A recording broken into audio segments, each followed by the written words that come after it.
The Core Connection. I'm Mira Rubin here with you on Enlightened World Network.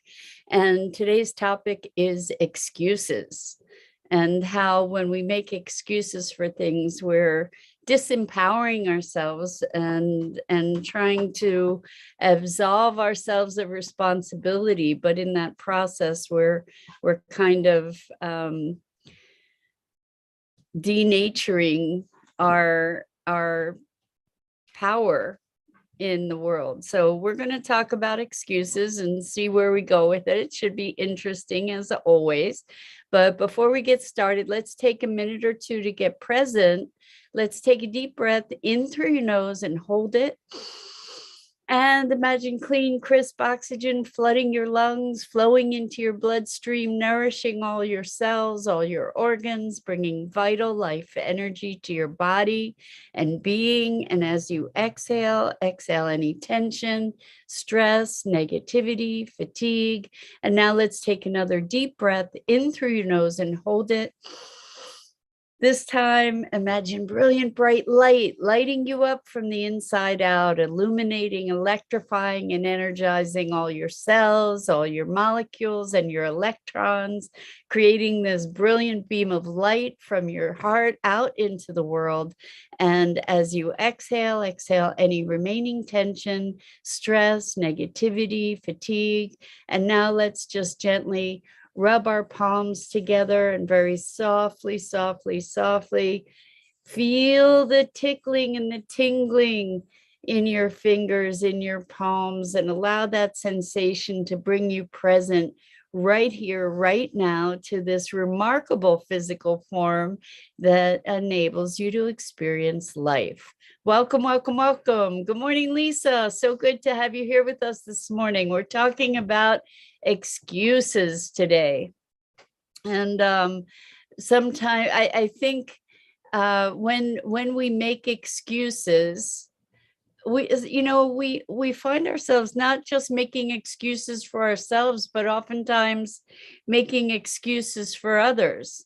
And what does it mean? I have to do my nerd thing about the word. What does it mean to excuse?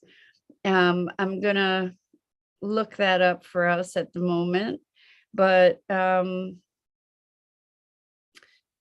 to excuse is to regard or judge with forgiveness or indulgence, to pardon or forgive, to overlook, for example, a fault or error, and to offer an apology for, seek to remove the blame of, to serve as an apology or justification for, to justify, to release.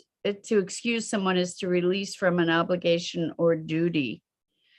So to seek to obtain exemption or release for oneself. So good morning, Rosalind. Welcome. It's great to have you here with us. And good morning, Kimberly. So good to have you with us. Kimberly says, no more excuses. I'm guilty. We're not talking about guilt. We're not talking about guilt. We're talking about insight here. So no need for feeling guilty. When we observe something, we have the opportunity to shift it, right? And Rosalind says, excuses remind me of someone defending their identity. That's interesting. That's interesting. And I think we'll dig into that. So if excuses are someone defending their identity, where is the assault to their identity? Maybe they're wanting to absolve themselves of responsibility for something that isn't in alignment with the way they want to see themselves. I'm thinking maybe that's kind of what you're talking about. When we want to preserve the way that we think of ourselves. And so when something happens, we'll make excuses to justify something and to absolve ourselves of responsibility. You know, it's like, well, it was because of this and that and the other thing, and that's, you know, it wasn't my fault, right? um and that's those are the kinds of excuses we make. It wasn't my fault. And so I think when we presence ourselves to a circumstance, what I guess, if we're talking about excuses, we get to talk about what does it mean to take responsibility. What does that look like to take responsibility? And the idea of guilt and blame and shame is kind of tied in with this whole notion of excuses, right? Because if I can't be excused, then I'm responsible. Then I have to be accountable for whatever occurred. And so I think that it's really important for us to recognize that when we make excuses, we're disempowering ourselves. You know, so I had a really interesting conversation. I'm very fortunate in working with my clients that they give me all kinds of things to think about all the time.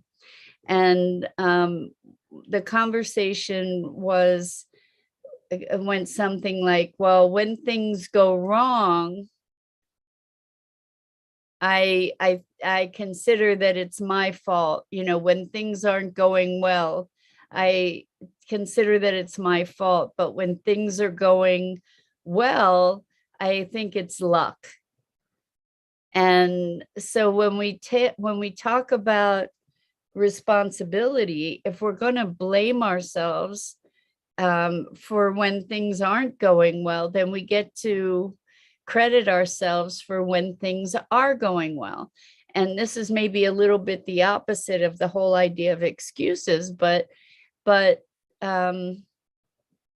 I think that when we take responsibility for circumstances, even when it looks like they are circumstances beyond our control, that if we take responsibility for maybe manifesting things, that what we're doing is we're empowering ourselves to take action. And I'm not talking about blame. We often misconstrue responsibility for blame. That's not what we're talking about. We're talking about, you know, how did I contribute to this circumstance? That's what we're looking at. And when we make excuses, we're kind of trying to take ourselves out of the picture. And it may it ultimately, it's disempowering, I think. So Rosalind says, I made a comment to answer a question and someone said it wasn't nice or fair of me. I was thinking of things to say to defend myself. Instead, I said, sorry, it offended you. And that's awesome. That's beautiful, Rosalind. I mean, like, that's taking responsibility rather than making excuses, right? It's like, oh, okay, you got offended. I'm really sorry that, you know, that it offended you. It wasn't intended that way, you know, and that's taking responsibility rather than trying to justify, right? And Lisa said, I tend to make excuses for other people. I myself am all about accountability. So I think that making excuses for other people isn't serving us or them. You know, when we find ways to justify, there's a difference between trying to understand someone's motivation, trying to understand the dynamics that are underlying a person's behavior, versus making excuses. Excuses, because then you disempower the other person, right? If you're saying, well, you know, this, and this are what's influencing them, so they're not accountable. I think that you can understand that people might be having a hard time with certain things, and you can be forgiving, but that's maybe different from making excuses, even though in the definition it did say forgiveness. I think that there's a distinction between excuses and understanding. You know, excuses are like saying, well, it was out of my control, or it was out of my power. And certainly there are many things that occur in life that on a on a um, on an observational level are beyond our control, right? There are lots of things that happen in life that are beyond our conscious control. And at the same time, and this was something I had a really hard time with years ago, especially because when people talk about taking responsibility, it often feels like blame, right? So years ago, when I would encounter people who said, well, you know, the hardships that you're encountering, you know, you created that somehow. And I would hear it as blame. I would hear it as like I'm at fault, I'm guilty, rather than that I have some kind of dynamic interaction, some kind of dynamic engagement with the circumstance that manifested that in my life in some way or another. And that's not, I think that that's a really fine line, actually, and sort of a hard distinction to make, especially when you're going through all kinds of circumstances that are really, really challenging. It's like it felt like blaming me for my hardship, rather than empowering me to have some influence.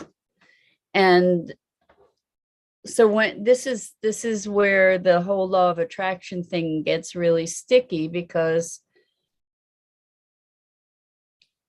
if we believe that we're attracting our situations, our circumstances in life when things are going really badly, you know, we don't necessarily know what we're doing to create that, right? And the inclination, if we are like connecting with the whole law of attraction thing, the inclination could be, it's my fault, you know, like, and instead of that, we get the opportunity to say, okay, so what's going on here? Like, use it as feedback. Again, this is where when we free ourselves from judgment, we have a lot greater opportunity to learn. And so if we stop judging our circumstances and stop judging, you know, like all this stuff is happening in life, what in the world am I doing wrong? That's the question that we typically would ask. And rather than that question, we might be able to ask a question like, what can I shift in myself to shift the frequency of that I'm emanating? Where can I be empowered in this? In other words, how do I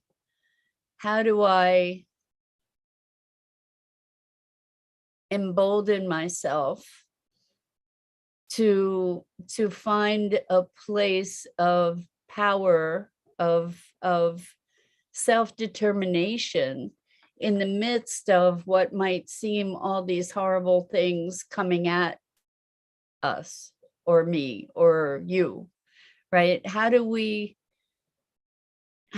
shift I think the first place that we shift is by moving from victimhood, being at the effect of, to being creators in our own drama, so to speak. So excuses are kind of a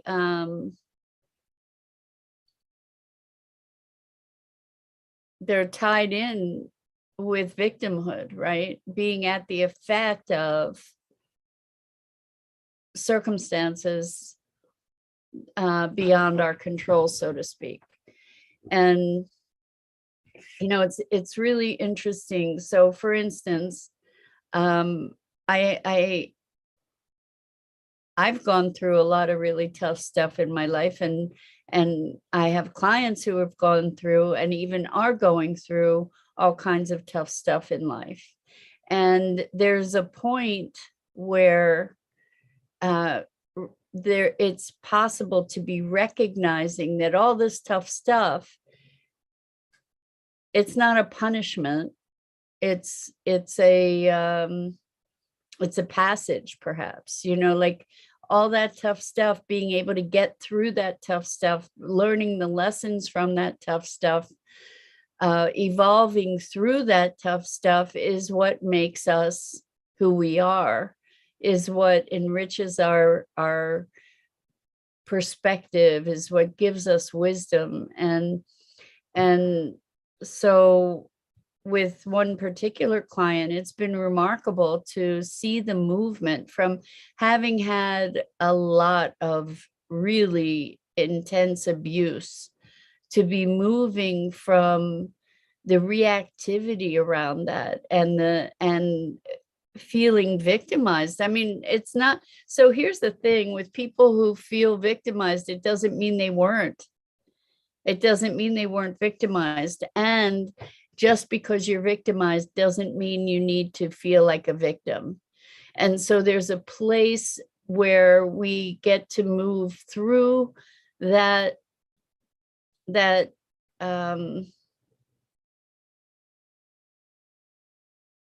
transition, transmutation, evolution, whatever you want to call it, where we get to take ownership of all of that stuff, all the shadow stuff that has happened in our lives, to then integrate that and realize that it's all of that that makes us who we are, that gives us the level of compassion or understanding or ability to confront challenging emotions, and giving us a greater capacity for understanding. Like I can see where years ago, when I was going through all the stuff that was really felt like it was going to kill me, that if someone had said to me, this is all shaping you for who you need to become, I probably would have told them to go pound sand, because I was really suffering. And I really was feeling the victim very much of circumstances beyond my control. And if someone said to me, you're creating those circumstances so that your future self is going to be stronger, I would have I wouldn't have had such kind words for them. So I totally understand the how we can readily misconstrue that notion as blame or guilt. I have experienced the feeling that, health practitioners even were blaming me, or, healers were blaming me for being where I was. It felt like that. And, saying, you're doing this. And it was like, if I, so stop it. And it was like, if I knew how to stop it, I would stop it. Right. Like, that's offensive. Right. However, from my vantage point now, having gone through so much of that, having gone through the fire, there's a recognition that all of those experiences shaped and molded me to a place where now I have the capacity to be able to be with someone who's in extreme pain, and I can be present to it without flinching. You know, I can have insight into these really dramatic, painful circumstances, and I can hold a beacon forward for someone to say, there is another side of this. You can get through this. This isn't how it has to be always. And you know, I can be there to support someone. Had I not gone through those circumstances, I wouldn't know how to be with it. I remember when I was so depressed at one point, and I had this relatively new friend, and the friend said to me, just stop it. You know, like, I can't be around this. Just stop it. And it was so appalling to me, you know, because in that moment, it was like, if I knew how to stop it, I would stop it. This is excruciating. I don't know how not to be in this space. I don't know how to find my way out. And so I think that because I personally experienced not being able to find my way out of so many of these really dark, deep holes, it's now my privilege to be able to support others in moving through those spaces, because I know that they can be moved through, and I know some ways to be able to move through them. So what I'm saying is that in our adversity, there are always gifts, and the excuses are a way that we separate ourselves from access to the possibility of those gifts. You know,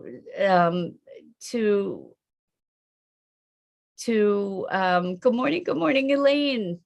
Great to have you here with us. It's been a while.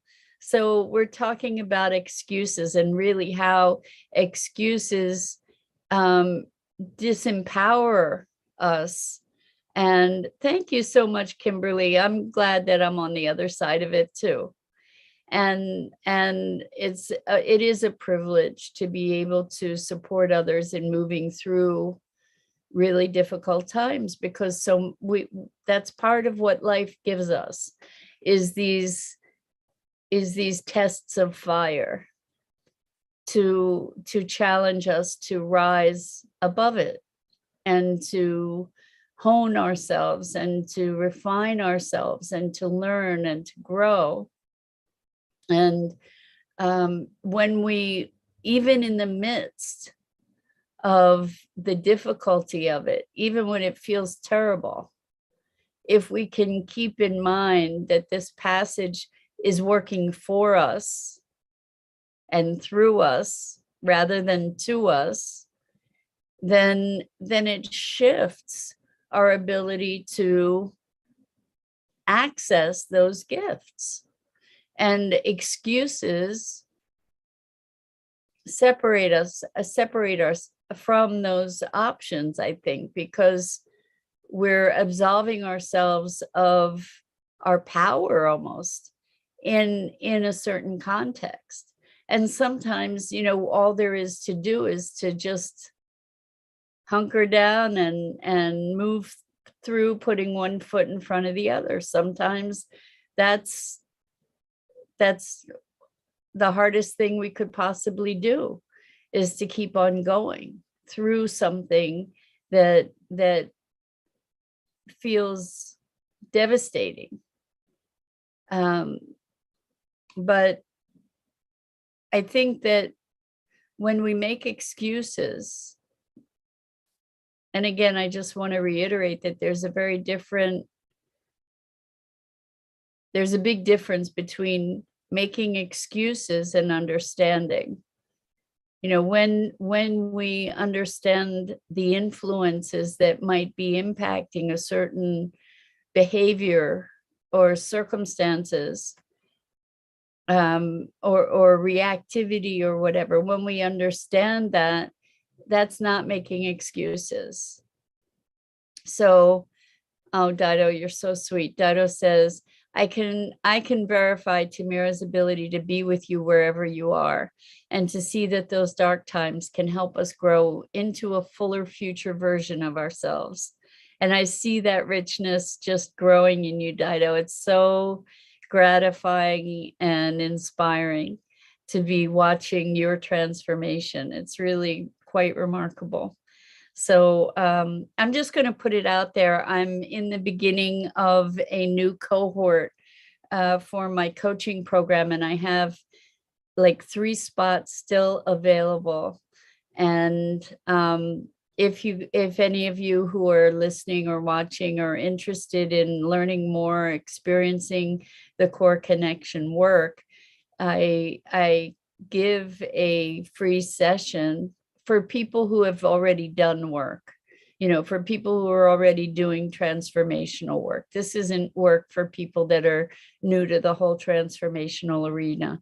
But if you're interested, you can DM me through Messenger, and we can set up an appointment for you to have a session and check out the work. But like I said, it's really only for folks who have already done some work and who recognize that excuses that's not where it's all about. So Kimberly says, we make roadblocks for ourselves. We need to have more understanding for ourselves and love ourselves. That's absolutely true. And when we make excuses, we're disempowering ourselves. We're kind of saying, well, I don't have the ability, I don't have the strength, I don't have the resources to be able to address whatever this experience is. And I contend that whatever's coming up is coming up for us to heal. So thank you, Dido. Thank you so much. Dido put the link to my website in the chat. It's yourcoreconnection.com. So, I believe that we all have miraculous abilities for transformation. And I can tell you that had I not, that I was, if I look back on my history, I can't even tell you how I got from where I was to here. It doesn't make any sense. It just doesn't make any sense to look at from where I came to where I am. There's no linear path. And so I think this path of transformation, like going through that fire, creates a quantum shift of energy that puts us in another domain of awareness. And that kind of learning is not linear, it's quantum. And that's available to all of us. And part of it is allowing ourselves to be present. And again, please make the distinction between excuses and understanding. Please make the distinction between responsibility and blame. It's not the same thing. We're not talking about blame. There's no judgment. It's if we recognize ourselves as cause, and without judgment to say, oh, A happened that it made B happen, that made C happen. Oh, okay, I see how that works. A lot of times we can't see. And that's where 2020 hindsight comes in eventually, hopefully, where we can look back and recognize, oh, okay, that's the dynamic that was at play. So anyway, if you make excuses for yourself or for others, I encourage you to move from excuses to understanding, from blame, guilt, shame to response ability, meaning the ability to respond, to bring greater awareness, and to move from that place of greater awareness, without, without the guilt, without the blame, without the judgment, without the shame, to just move into awareness, allow ourselves to step back and see the greater dynamic. And then when we see the greater dynamic, we can see our part in it. And there are shifts and transformations that we can make that shift our way of being in the context of these circumstances. So, yeah, I think that might be it for this morning. Anyway, I'm Mira Rubin. This is the Core Connection, and I go live here on the Enlightened World Network Facebook page each weekday morning at 9 a.m. Eastern.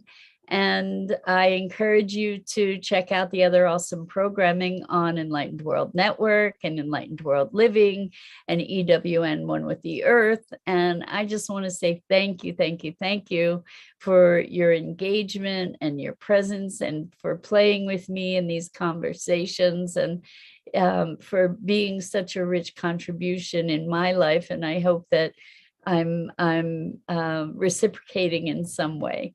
Anyway, so much love. Until next time, I hope that I get to see you again here.